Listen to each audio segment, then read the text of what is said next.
เจริญดีทั่วถึงกัน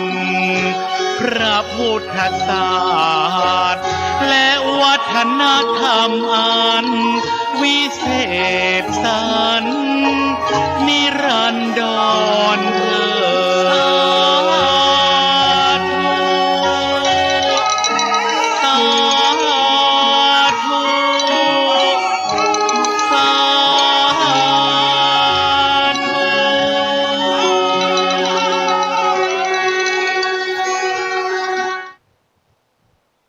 ธรรมะสู่ใจ ยามบ่ายโมงมาแล้ว เสียงดังเจ้วเจ้วมาแล้วเสียงธรรม ธรรมะสละย่อมบล้าหลัง ขอเชิญชวนฟังศรัทธาทุกท่าน ทุกคนทุกตนทุกคนเนอกราบนมัสการ ถวายความเคารพต่อหลวงพ่อ พระครูสมุวิชวัตรวรกิจโจ ท่านผู้อำนวยการขึ้นวิทยุ เพื่อการศึกษาพระพุทธศาสนาและวัฒนธรรม FM 104.50 ของวัดไฟหิน ต้องขอไว้สายังพระสงฆ์พระมหาเถรานุเถระครูบาอาจารย์เจ้าจุตนจุองค์ เจริญพร เจริญธรรมธรรมะสวัสดีกับบรรดา อุบาสกอุบาสิกาทุกคนทุกท่าน ที่ได้รับฟังรายการของขึ้นวิทยุวัดหัวฝายวัดไฟหิน ที่ได้รับฟังอยู่ในขณะนี้ จากการลิงก์สัญญาณจาก Facebook ไลฟ์ของอาตมาภาพ กิตติพงศ์กิตติโสพโน ภาคภาษาอังกฤษ แล้วก็ส่งสัญญาณไปถึงคลื่นวิทยุที่บรรดาพ่อแม่พี่น้องคณะสัตยาญาติโยม สาธุชนทุกคนทุกท่าน ได้มีความตั้งใจที่จะรับฟังรายการประมาณ1 ชั่วโมง ได้รับความอนุเคราะห์ความเห็นใจ จากเจ้าของสถานีคือหลวงพ่อพระครูสมุวิชวัตรวรกิจโจ ให้โอกาสในการจัดรายการในช่วงบ่ายโมงถึงบ่าย2ประจำวันพฤหัสบดี วันนี้ก็เป็นวันที่18 เดือน10ออก13ค่ำก็เหลืออีกบกี่วันและเนื้อญาติโยม เทศกาลวันสำคัญในทางพุทธศาสนานั่นก็จะมาแล้วนะเรียกว่าวันอาสาฬหบูชา พร้อมกันนั้นพระสงฆ์ก็จะได้เข้าพรรษา บรรดาญาติโยมสาธุชนทั้งหลายก็ขอประกาศบอกกล่าวกับพ่อแม่พี่น้องทุกคนทุกท่านว่า ในโอกาสที่อาตมาภาพได้จัดรายการธรรมะทั้ง2 สถานี ขอเป็นพื้นที่สถานี FM 104.50 เป็นพื้นที่ของการบรรยายธรรม แล้ว96ก็เป็นพื้นที่การบรรยายพัน 2-3 ชั่วโมงที่ได้รับไป แต่จะมีอีกชั่วโมงหนึ่งคือการฟังเทศน์แบบพื้นเมือง ประจำวันศุกร์ ปีนี้ก็ได้นำทำชื่อว่าจันตะ ฟองสมุทรจันตะฟองสมุทรเรียบเรียงแต่งโดยท่านพระมหาสกุลมหาวีโรเป็นผู้แต่งแล้วทีนี้ญาติโยมเราท่านทั้งหลายในวาระโอกาสที่ท่านได้ให้โอกาสกับทางวัดสวนขยอมตำบลสันทรายน้อยอำเภอสันทรายจังหวัดเชียงใหม่ได้ให้ข้อคิดแง่คิดหลายสิ่งหลายอย่างหลายประการโดยเฉพาะการจัดงานแต่ละครั้งก็เจริญพรได้มาทำการไลฟ์สดในทาง FM 104.50 ขึ้นวิทยุนะนี่ก็ถือว่าเป็นลักษณะของความคิดริเริ่มที่จะเชิญชวนศรัทธาญาติโยมตั้งหลายตั้งปวงได้มาร่วมกุศลแล้วก็ในลักษณะของความคิดเรียกว่าเอาอย่างไรดีก็คืออารมณ์ที่ห่อหุ้มจิตใจของคนเราทุกวันนี้มีอยู่หลากหลายแล้วก็มีมากมายกายกองที่จะทั้งอารมณ์อันเกิดจากโลกกระทำโดยจิตใจของเฮาเมื่อถูกอารมณ์เหล่านั้นเข้ามากระทบย่อมทำให้จิตใจนี้มีอาการลุ่มหลงหวั่นไหวคลอนแคลนเอ็นเอียงเศร้าส้อยหงอยเหงาร้อนรนกระวนกระวายโบราณตั้นจึงกล่าวเป็นคติไว้ว่า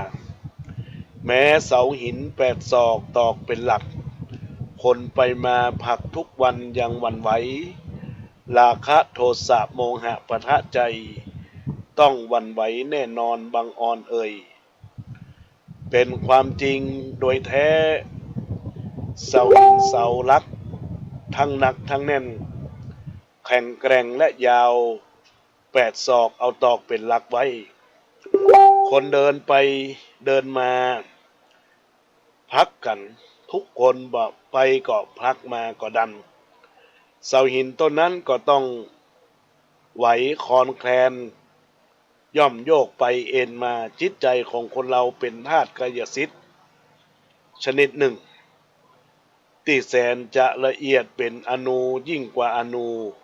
เป็นธรรมชาติอ่อนไหวได้ง่ายอยู่แล้วเมื่อถูกอารมณ์ต่างๆเข้ามากระทบอยู่บ่อยๆก็จะมีอันหยังที่เกิดขึ้นจะบ่มีการหวั่นไหวว่าวุ่นย่อมเป็นไปบ่ได้เพราะโดยเฉพาะอย่างยิ่งเมื่อถูกโลกกระทำซึ่งเป็นธรรมประจำโลกเข้ามากระทบเข้ามาครอบคลุมห่อหุ้มมักจะมีอาการมักจะทำให้เกิดอันอย่างหลายๆอย่างเกิดความท้อแท้ระทดระทวยระทมขมขึ้นสุขสดชื่นเบิกบานไปตามอารมณ์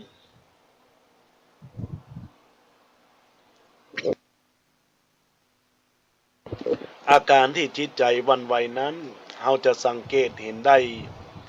อย่างง่ายๆในบุคคลที่มีหัวเราะและร้องไห้มีใครหัวเราะแสดงให้เห็นว่าผู้นั้นถูกอิทธารมณ์มากระทบจิตเลยหวั่นไหว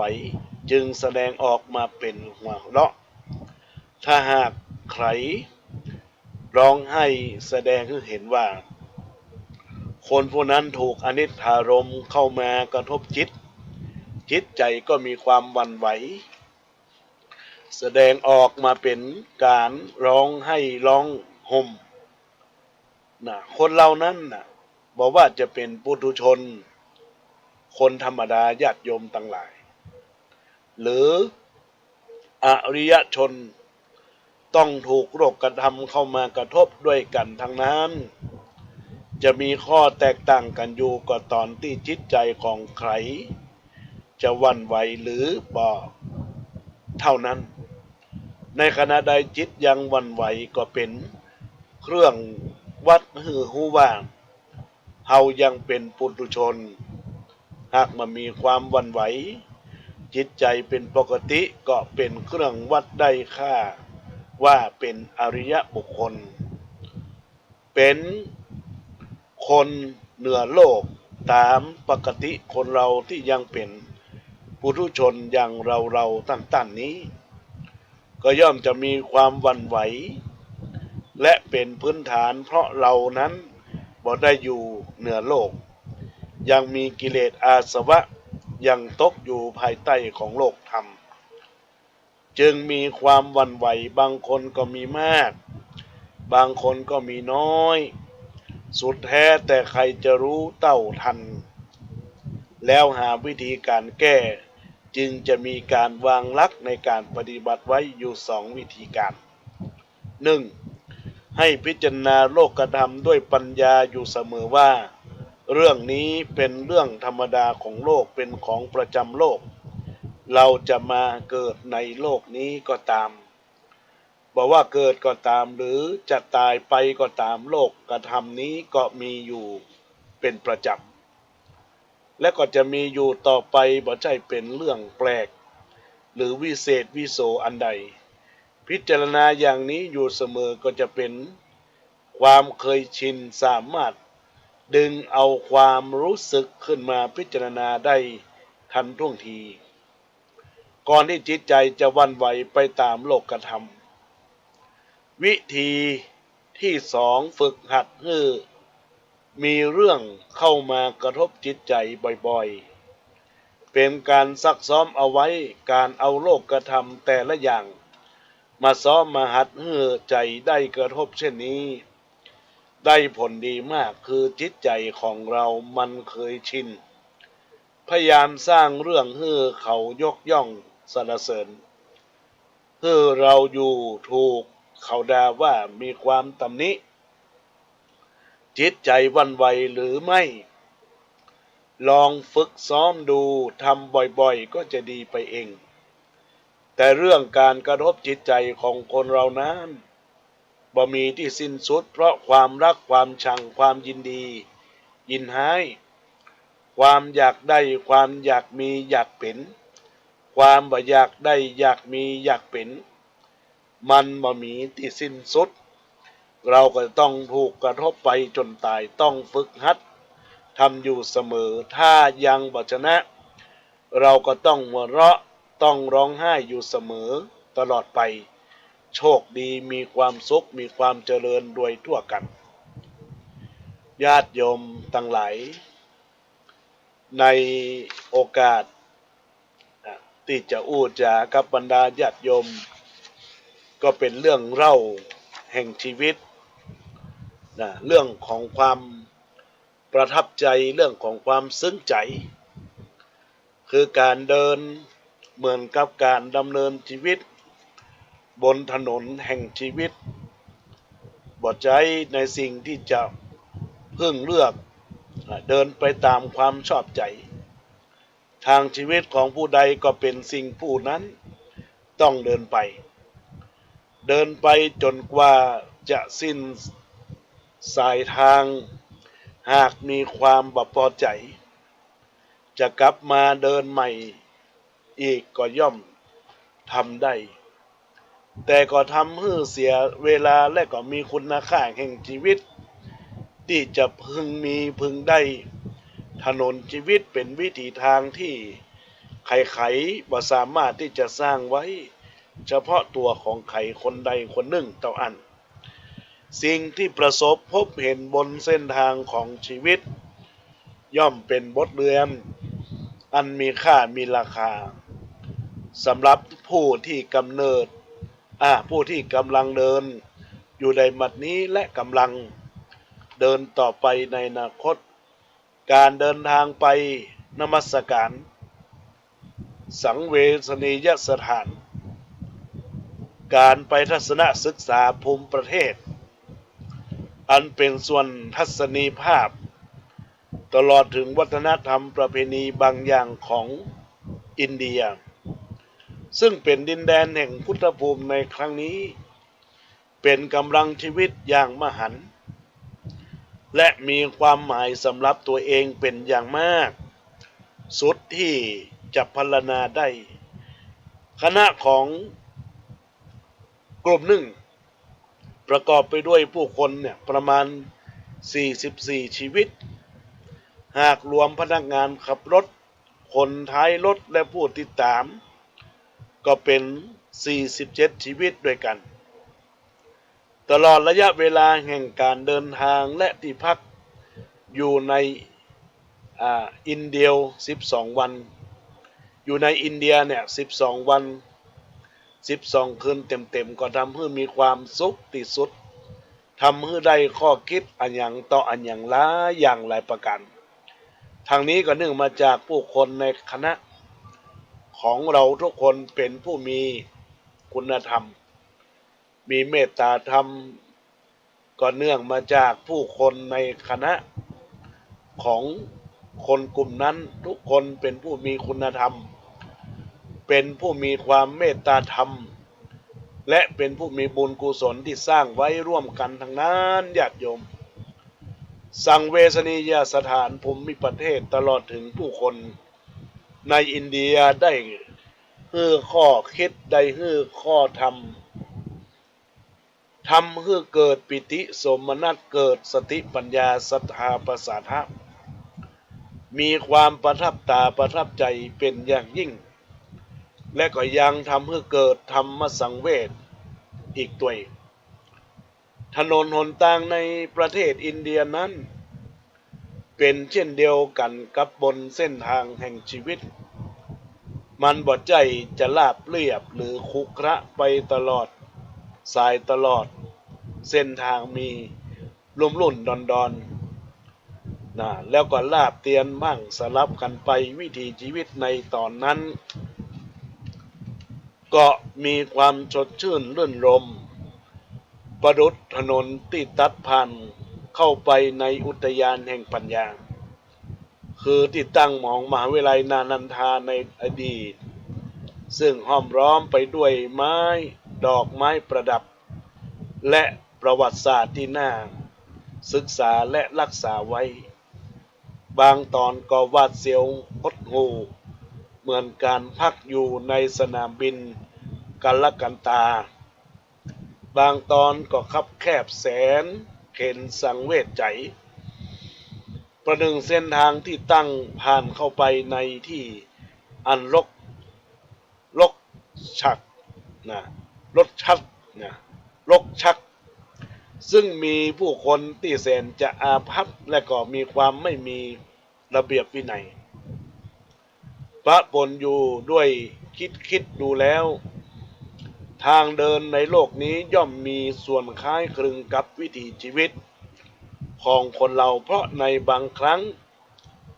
เราต้องดำเนินชีวิตไปในทางที่บ่เคยนึกเคยฝันมาก่อนบางทีเราก็เป็นไปในสภาวะที่ใจบ่นึกอยากจะเป็นสิ่งที่บ่เคยได้รู้ได้เห็นบางคราวก็ได้รู้ได้เห็นด้วยความฉงนสนเท่ใจยิ่งบางทีสิ่งที่เราหมายมั่นปั้นมือเอาไว้ว่าจะต้องเป็นเราของเราแต่แล้วมันก็กลับสูญหายสลายไปอย่างที่เราบ่คาดหวังบางอย่างเราบ่นึกว่ามันจะเกิดขึ้นแต่มันก็เกิดขึ้นและเป็นไปตามปุ๊บปั๊บฉับพลันอย่างไม่น่าเชื่อทั้งหมดนั้นมันเป็นภาวะที่เราต้องจำยอมรับรู้รับเห็นเพราะเป็นเส้นทางแห่งชีวิตที่เป็นกรรมได้ลิขิตเป็นเส้นทางตายเอาไว้ให้เราต้องเดินคนเราจึงยึดถือเอาให้เป็นแน่นอนบ่ได้ในการดำรงอยู่ชีวิตที่มีความผาสุกนั้นมันอาจจะมีการพลิกแผลงเปลี่ยนแปลงไปเมื่อไรก็ได้นี่แหละคือลักษณะที่สมเด็จพระบรมศาสดาสัมมาสัมพุทธเจ้าได้ตรัสไว้ทุกสิ่งทุกอย่างมีความบัดเตี้ยงเป็นมูลฐาน ถนนสายนั้นตัดผ่านไปตามต้งตามนาต้งนาบางแห่งก็ดู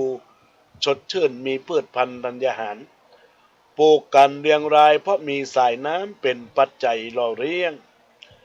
เมื่อเดินทางสู่สังกัชชะนครนั้นทุ่งท้องนาส่วนมากก็มีแต่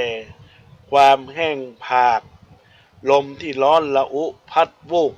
เข้ามาทางหน้าต่างรถรู้สึกร้อนเผาไปทั่วกาย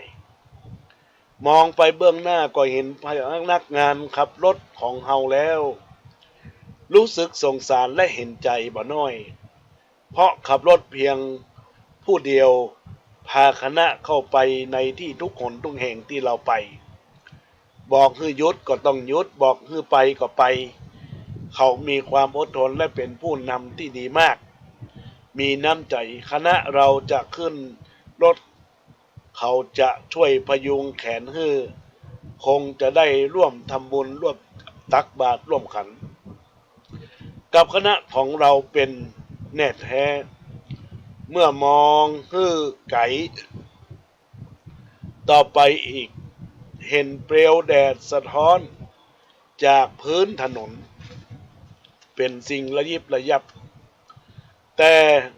คันรถแล่นเข้าไปในที่ใกล้ขยับแดดเหล่านั้นก็หายต่อไปปรากฏอยู่ที่ไกลต่อไปอีกดูก็คล้ายกับความสุขที่ผสมผสานด้วยเหยื่อเครื่องล่อใจในโลกนี้บางทีเฮาก็หลงเข้าใจว่ามันเป็นความสุขมันเป็นสิ่งที่เอื้อมหยิบเอามาให้ได้เมื่อได้มาแล้วคิดว่ามักจะทำให้ได้เกิดความสุขแก่เราอย่างนิรันดร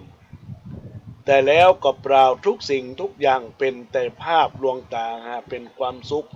ที่แท้จริงไม่มารยาการในโลกนี้เหมือนกับขยับแดดที่มองเห็นนั้นมันมีพิษเรานั่งนิ่งไปในรถสักครู่ใหญ่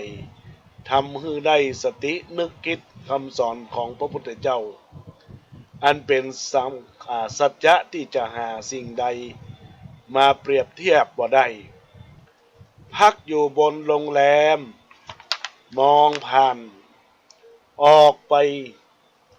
ทางหน้าต่างในยามกลางคืนเห็นเมฆอันหนาทึบในท่ามกลางแห่งท้องฟ้าเมฆแม้แต่หนาทึบก้อนโตสักปานใดก็ตามก็บ่มีโอกาสที่จะสกัดบดบังแสงจันทร์และแสงพระอาทิตย์ไว้ได้นานวันหรอกอย่างมากจะมืดมิดได้ก็บ่เกิน5 วัน 7 วันแล้วมันก็ถูกแสงแห่งพระอาทิตย์แผดเผาและถูกลมพัดได้เคลื่อนคล้ายหายไปในที่สุดเปิดช่องทางให้แสงอาทิตย์และแสงจันทร์สาดส่องต้องโลกได้ตามปกติชีวิตของคนเราก็ฉะนั้นทุกข์และสุขเปลี่ยนเวลากันบดบังและฉโลมชีวิตบ่มีใครที่จะเคราะห์ร้ายจมอยู่ในความมืดคือความทุกข์ตลอดไป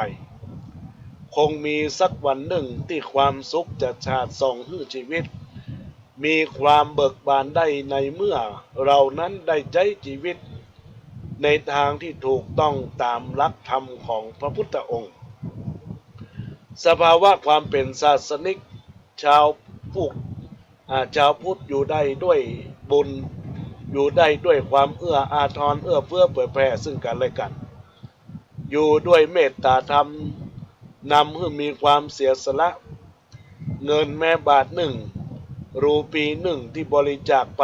หรือให้แก้ไขก็ตามก็แสดงออกซึ่งความเสียสละอันสูงส่งและมีความหมายเพราะเป็นการชำระขัดเกลาความเห็นแก่ตัวอันเป็นผ้าหนาหุ้มดวงจิตให้เบาบางลง แม้จะทีละน้อยแต่บ่อยๆก็ย่อมมีทางที่จะฉลาดหมดใจได้บ่พึ่งสงสัยแต่ทั้งนี้ต้องเสียสละด้วยความอิ่มเอมเต็มใจบ่ใจว่าเสียสละอย่างเดียวบ่ได้หรือเพื่อเอาหน้าพาซื่อเพื่อได้ชื่อว่าเป็นผู้ใจบุญหรือเสียสละบริจาคเพื่อแก้ความรำคาญถ้าเป็นอย่างนั้นก็เป็นการเพิ่มเพลิงไฟกิเลสอันคุกรุ่นอยู่ในกลางใจคือลุกโพรงขึ้นยิ่งขึ้นแต่คณะของเรานั่นเป็นผู้มีบุญฟักไฟแสวงหาบุญกุศลทั้งส่วนกายส่วนใจก็ประกอบไปด้วยบุญมีความต้องการอยู่เป็นเนืองนิดจะไปไหนที่ไหนก็มีการทำบุญสุนทรทานปันบริจาคบ่มีที่สิ้นสุดแม้แต่ส่วนวาจานั้นก็น่ารักอู้จาประสาพี่น้องเหมือนบิดามารดาอู้จากับบุตรสุดที่จะกล่าวขานได้ซาบซึ้งตึงใจบ่มีคายจึงทำให้ทุกคนมีแต่ความสุขและมีแต่ยังเกิดได้อยู่ในปฏิเสธเทศอีกด้วยแม่น้ำเนรัญชลาที่พระพุทธองค์ทรงลอยถาดทองนั้นแห้งขาดตอนมีแต่หาดทรายขาวระยิบระยับ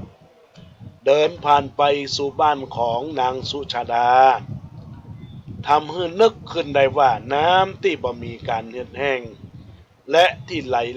แรงที่สุดนั้นก็คือน้ำใจใครจะเป็นผู้กล่าวหรือจะบอกกล่าวประโยคนี้ก็ตามแต่ย่อมเป็นความเป็นจริงทุกประการน้ำใจญาติโยมทั้งหลายไม่มีการเหือดแห้งย่อมไหลน้ำใจย่อมไหลไปสู่คลองแห่งความปรารถนาโดยไม่จำกัดว่าคลองอันนั้นจะไปสู่ที่สูงไหลไปทางต่ำตรงกับอ้อมค้อมลดเลี้ยวอย่างใดแรงใจที่ก่อตัวขึ้นมาแล้วย่อมพัดไปสู่ทางนั้นไม่มีสิ่งที่อื่นใดที่จะมาเป็นการทำนบกั้นกระแสของน้ำใจได้ง่ายนักยิ่งหากน้ำใจนั้นผสมและแอบแฝงไปด้วยพรหมวิหารธรรมนี่เป็นคุณธรรมที่เห็นความดีอีกฝ่ายหนึ่งที่มีแค่ตัวเองแล้วจะทำให้ไหลเชี่ยวมีอานุภาพอย่างยิ่งขึ้นจะต้องมีการแสดงออกให้เห็นซึ่งน้ำใจได้ปรากฏออกมาในตอนเจ้าของวันนั้นเมื่อคณะของเฮาออกเดินทางต่อไปปรากฏว่าเด็กท้ายรถที่แสนดีของคณะเราบ่ได้ไปตัวบ่รู้ว่าเขาไปไหนจู่ๆก็หายไปเฉยๆเป็นเหตุให้ใครต่อใครก็ต้องถามถึงแม้แต่ผู้เขียนเองก็ต้องผู้เขียนหรือว่าผู้อ่านหรือว่าผู้บรรยายขณะนี้ก็ยังมองหาเพราะเป็นปกตินิสัยของคณะเราซึ่งเป็นชาวพุทธโดยแท้ถึงแม้แต่ว่าเขาเหล่านั้นที่ร่วมทางเดินกับคณะเราจะบ่ได้นับถือศาสนาเหมือนกันกับเราจะบ่ได้เป็นญาติสาโลหิตากับเราก็ตามทุกอย่างหามีปัญหาไม่ต้องคอยเป็นห่วงและถามไถ่ถึงเพราะความเป็นชาวพุทธและความเป็นผู้มีน้ำใจที่แท้จริงแล้วก็เป็นในเช่นนั้นบ่มีอะไรมาทัดทนทานได้ คนเรานี่บางทีก็แปลกผู้คนที่เคยใกล้ชิดติดต่อกันบางคนก็ชอบพอกันบางคนก็บ่ชอบหน้ากันพยายามฝืนใจให้นึกชอบกันก็ยังรู้สึกเฉยๆแต่บางคนพบปะสนทนากันเพียงครั้งสองครั้งก็มีความผูกพันกันทางจิตใจประหนึ่งได้เคยเกี่ยวข้องกันมาแต่อดีตเคยได้ศึกษาหลักธรรมในทางพุทธศาสนาแล้วทำให้อดคิดว่าได้ถึงเรื่องสังสารวัฏนับเป็นสัจธรรมที่พระพุทธองค์ทรงตรัสไว้อย่างแจ่มแจ้งว่าคนเราในโลกนี้หากยังเป็นปุถุชนคนธรรมดาสามัญแล้วก็ย่อมมีอาการว่ายเวียนว่ายตายเกิดเป็นปกติจากที่นี้ไปที่นั้นจากที่นั้นไปที่โน้นต่อไปอีกเรื่อยๆจนกว่าวัฏฏะความหมุนเวียนด้วยอำนาจกิเลสกรรมวิบากจะถูกทำลายลงโดยเหตุนี้ก็จึงรู้บ่ได้ว่าคนที่เราพบปะกันอยู่ทุกวันนี้เคยมีหรือเคยเป็นอันยังกันมาแต่ปางหลังแล้วก็ออกจากจะยึดเชื่อว่าคงจะเป็นบุพเพสันนิวาสและมีการเอื้อเฟื้อเกื้อกูลกันมาเป็นแน่แท้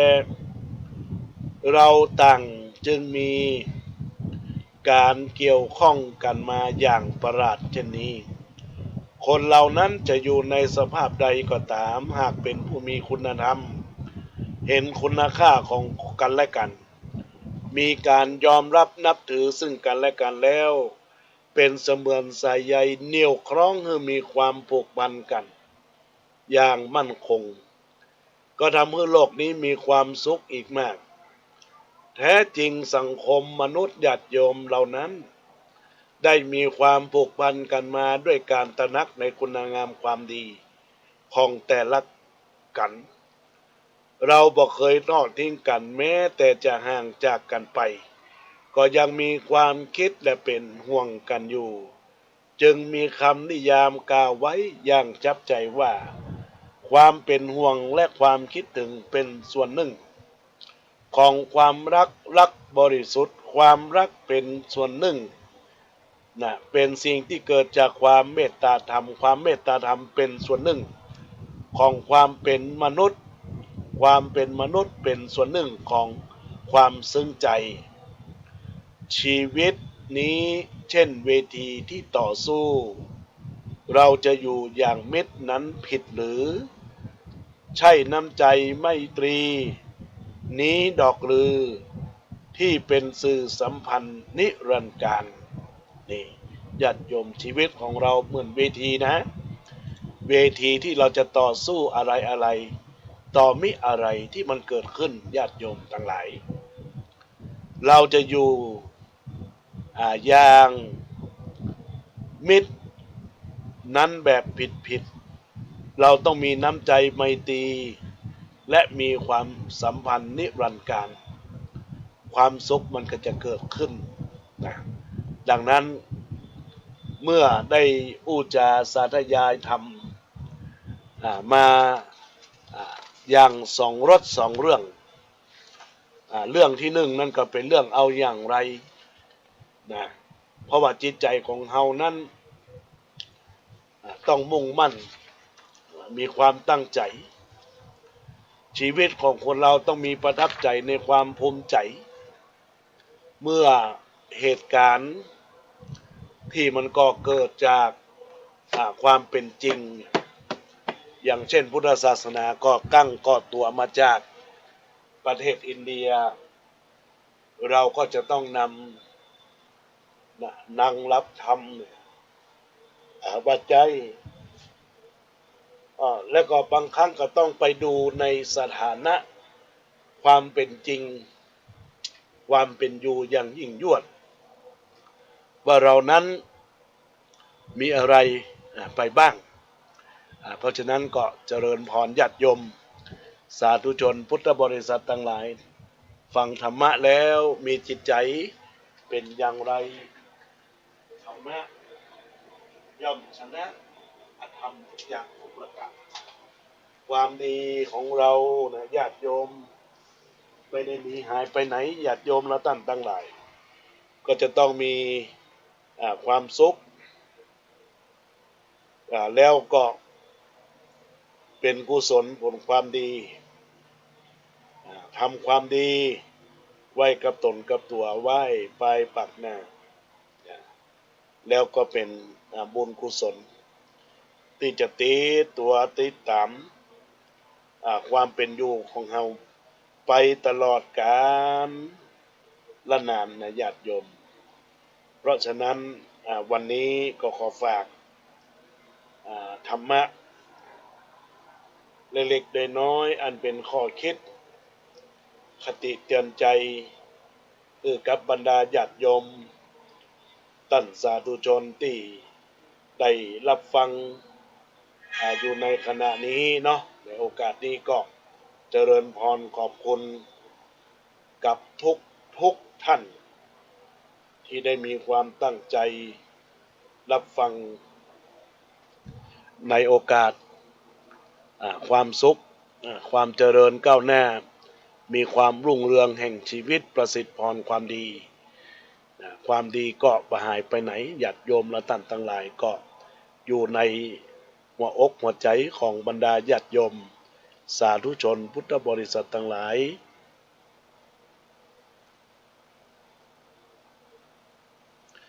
ก็ขอให้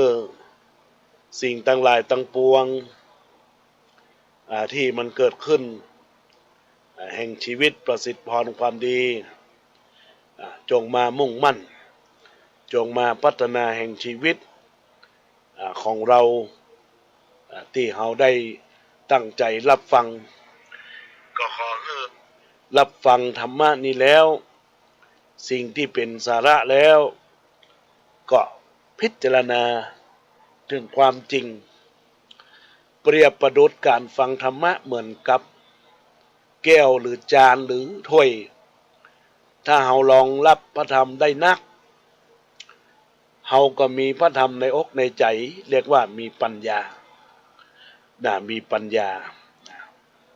ดังนั้นแล้วปัญญาของเราก็คือความรอบรู้ในสิ่งที่ควรรู้และควรปฏิบัติ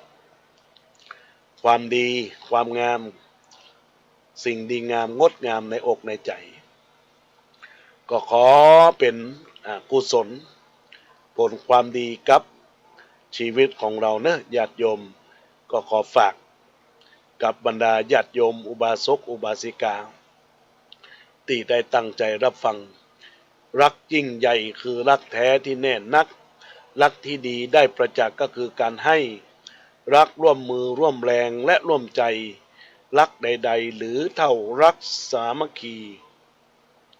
หัวหน้านำลูกทีมช่วยกันทำความสะอาดก็ถือว่าเป็นความมุ่งมั่นมีความพัฒนาอย่ารักใครมากจนกว่า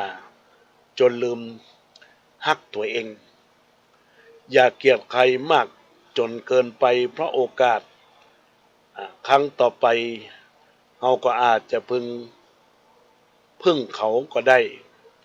อย่าชังใครมากจนเกินไปเพราะไม่นานทุกคนก็จะต้องตายฝึกจิตให้ได้ฝึกกายให้ปกติฝึกจิตให้ได้ฝึกใจฝึกกายให้ปกติ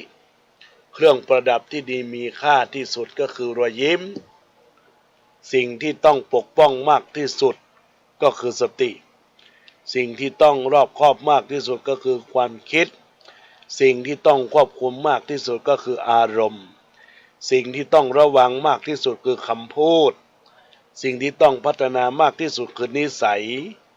ของใช้ที่สำคัญที่สุดคือปัญญาสิ่งที่ต้องถนอมมากที่สุดก็คือความรักความห่วงใย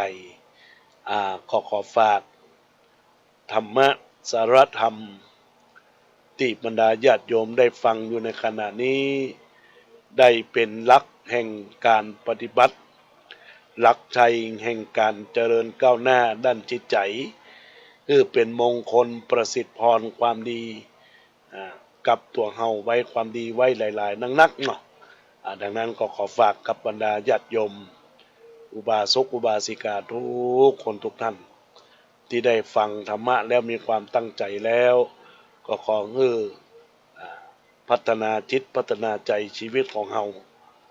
ตอนนี้ก็จะได้เจริญพรปล่อยโอกาสญาติโยมที่อยู่ทางบ้านรับฟังอยู่ทางใดพ่องก็จะได้ทักทายญาติโยมเนาะในห่วงเวลาช่วงที่2ในขึ้น FM 104.50 เจริญพรกับคุณโยมบุญเฉลียวศรีบุญเรืองเจริญพรกับแม่ครูอรัญญาเจริญพรกับคุณโยมหญิงนูนโฮมได้ทักทายเข้ามาในโอกาสนี้ก็ขออนุโมทนาขอบคุณเนอะคุณกับคุณโยมตัวแล้วก็ศรัทธาญาติโยมสาธุชนพุทธบริษัททั้งหลายทุกท่านทุกคนที่ได้ทักทายเข้ามาอันประกอบไปด้วยทางไลน์ก็มีญาติธรรมที่ระดับฟังเจริญพรกับปัจเจสันทรายเนอะแล้วก็ญาติโยมอุบาสกอุบาสิกาตอนนี้ก็ไหว้สาท่านเจ้าพระครูสถิตธุราธรเก่งกาจในเฟซบุ๊กได้ทักทายเข้ามาสาธุการยินดีกับกันได้รับฟังรายการธรรมะยามบ่ายโมงถึงบ่าย2 โมงญาติโยมท่านใดจะโทรศัพท์เข้ามาเนอะเอ่ยเข้ามาได้ในโอกาสนี้096 262 9694 096 262 964ฟังธรรมะแล้วจะมีแสงแห่งปัญญาฟังธรรมะแล้วจักได้มีหลักเหตุหลักผลฟังธรรมะแล้วจะเป็นหนทางส่องมรรคาแห่งมรรคผลนิพพานเป็นยอดใจดีคือพระพุทธใจบริสุทธิ์ใจงามคือพระธรรมแล้วก็พระสงฆ์ก็เป็นผู้ช่วยนำจะรู้นำทางนำคิดประสิทธิ์พรความดีที่จะก่อเกิดอันเกิดจากความสุขความเจริญก้าวหน้ามีความรุ่งเรืองก็ญาติโยมก็ทักทายเข้ามาได้เนอะญาติโยมทั้งหลายทุกท่านทุกคนที่ได้ตั้งใจ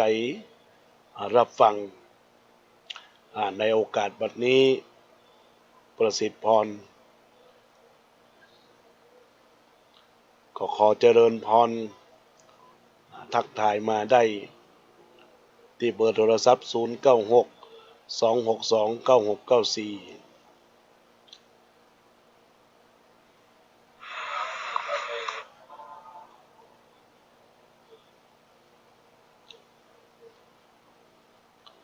ก็เจริญพรเนอะญาติโยมท่านใดที่รับฟังในคลื่น FM 104.50ที่จะมีความมุ่งหวัง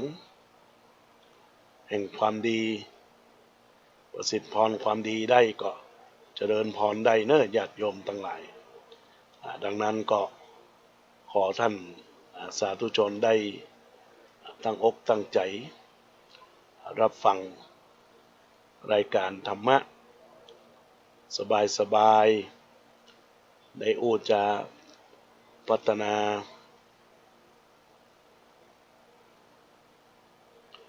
ก็ได้ทักเข้ามาแล้วก็ยินดีปรีดากับทุกคนทุกท่านที่มีความตั้งใจรับฟังอันเป็นธรรมแห่งพระพุทธเจ้า คำสอนอันมี84,000 พระธรรมขันธ์เราก็จะเห็นได้ว่า พระพุทธเจ้าของเรานั้นมีหลักชีวิต มีหลักชัยที่จะน้อมนำความดีงาม ความงดงาม ความเป็นไปเป็นอยู่ ชีวิตของคนเรานั้นก็จงมีความตั้งใจเพื่อดีงามงดงาม ก็จะได้ขออนุโมทนาเจริญพรญาติโยมทุกคนทุกท่านได้รับฟังแล้วก็เจริญพรเนอท่านใดอยากจะร่วมทักทายโทรศัพท์เข้ามาก็อนุโมทนาเจริญพรในโอกาสนี้ก็จะได้ขออนุโมทนาประชาสัมพันธ์ว่าทางวัดสันขยอมจะมีการถวายตานเตียนพรรษาและพระน้ำฝนก็ทั้งเทียนทั้งพระน้ำฝนก็ตั้งไว้อยู่ชุดละ300 บาทหากว่าญาติโยม ท่านใดอยากจะรับเป็นเจ้าภาพก็ชุดละ300 บาททำบุญแบบออนไลน์ทำบุญแบบออนไลน์เนอะแล้วแต่ญาติโยมแล้วก็จะทำเตรียมที่ท่านบูชาจุดตามที่หน้าพระปฏิมาประธานหลวงพ่อตันใจในโอกาสนี้ตัวดังนั้นก็ขอเจริญพรเนอะญาติโยมท่านใดอยู่ที่ไหนจะทักทายเข้ามาที่เบอร์โทรศัพท์096-262-9694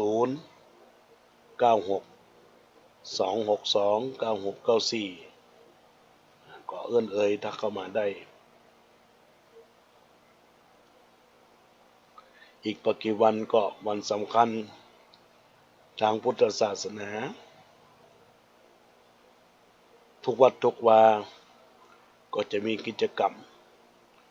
แล้วแต่ทางพระสงฆ์องค์เจ้าจะสร้างบารมีเจริญพรแม่บุญบ้านปลานเวสาพระอาจารย์ว่าจะได้อยู่96อยู่ได้มีโซดมาฝ่ายอีกล่ะแม่นละ2 รายการเนาะ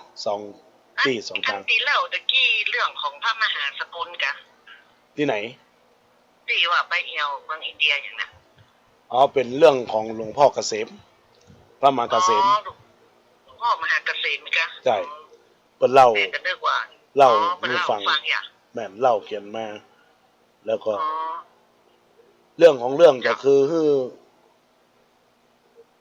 คิดพิจารณาเรื่องของนางสุชาดาเรื่องของความมีน้ำใจที่บันเขียนนี่นะแล้วก็เรื่องเล่าฟังแล้วก็ม่วนไปตัวเนาะขึ้นไปตัวเนาะม่วนแล้วก็ละอ่อนรถมันหายไปไหนแม่ลูกไปกี่กรรม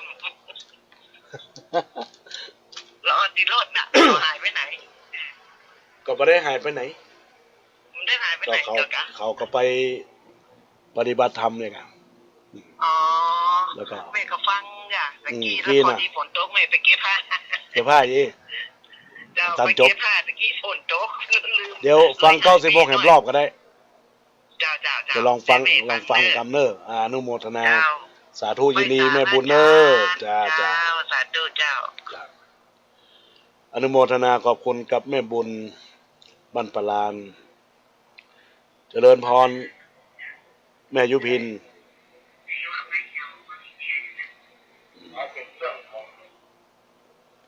แม่ยุพินส่งข้อความเสียงว่าฟังอยู่เนออนุโมทนาไปเริ่มมาปฏิบัติธรรมที่วัดเนอสังขยอมนะก็มีโครงการให้ญาติโยมได้มีส่วนร่วมนะในวันเสาร์ที่20 กรกฎาคมพุทธศักราช2567จะมีการทำบุญตักบาตรตอนเจ้าใส่บาตรภาคสายมาก็มีการตานเตียนพรรษาตานผ้าอาบน้ำฝน แล้วก็เที่ยงวันก็มีการฟังพระธรรมเทศนา และก็ได้รับฟังการสวดไหว้พระสวดกรรมฐานประจำวันพระแล้วก็ตอนเย็นก็จะมีสาธยายมนต์บทธรรมจักรกับปวัตนสูตรนะดังนั้นก็เจริญพรญาติโยมแล้วก็มีกิจกรรมหลายอย่างกิจกรรมในโอกาสนี้ก็กิจกรรมนำทำวัดสวดมนต์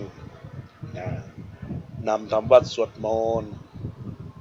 ช่วงเวลา6 โมงคือ 18 นาฬิกาถึงเวลา 20 นาฬิกาโดยประมาณแล้วก็ญาติโยมก็สามารถที่จะมานอนวัดจำศีลภาวนาก็จะมีกิจกรรมแล้วก็ได้มีการปฏิบัติธรรมทุก8 ค่ำขึ้น8 ค่ำขึ้นแฮม8 ค่ำเนาะก็เปลี่ยนแนวทางเนาะมาได้ฟังเทศน์ฟังธรรมจะเปลี่ยนวิธีทางถ้าหากว่าญาติโยมบางครั้งฟังธรรมเทศน์ธรรมรับไปก็บ่ได้ค่อยได้สาระแต่ถ้าเราเดินจงกรมปฏิบัติธรรมนั่งสมาธิกำหนดจิตกำหนดใจจะได้บุญเป็นบารมีเนอะญาติโยมก็มาสร้างกิจกรรมร่วมกันผลคุณงามความดีอันก็เกิดความสุขความเจริญก้าวหน้ามีความรุ่งเรืองแห่งชีวิตประสิทธิพรคุณงามความดีเนอะก็ขอเจริญพรญาติโยมทุกคนทุกท่านได้มีความตั้งใจอันดีงามก็ขอคือมีความรักใคร่ปองดองสนิทสนมซึ่งความดีดังนั้นก็เจริญพรญาติโยมทุกคนทุกท่านที่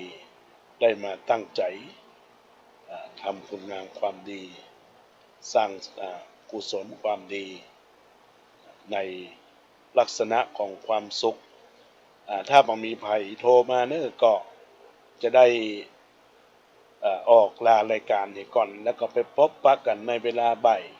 3 โมงขึ้น96 กำญาติโยมท่านใดอยากจะร่วมเป็นเจ้าภาพการเทศน์การธรรมในโอกาสนี้ก็เจริญพร